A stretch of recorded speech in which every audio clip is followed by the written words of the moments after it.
احيانا النخبه اللجنه، انا قلت لكم معنا لجنتين، لجنه حق الفحص حق الكسوه، انتم معي؟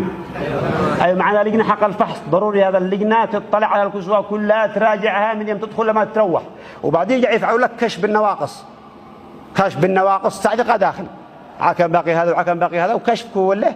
ولجنه حق الاستشاره، الرجال يتزوج فوقين، تنقسم احيانا الناس الى اقسام، منهم من يقول ان عادي يتزوج من حقه، وبعض ذي متعصب ما شاء الله قد الرجال بالجيد، لا يمكن ان ينصحش وجه الله، الله وديعش كيف. طيب والجهه قالت بزي عيالش معش، والحضانه والمحكمه عاد تحكم ليش حتى ان يوقع حاكمته الكل، والمحكمه عاد تحكم ليش والعيال ليش، توكلي على الله.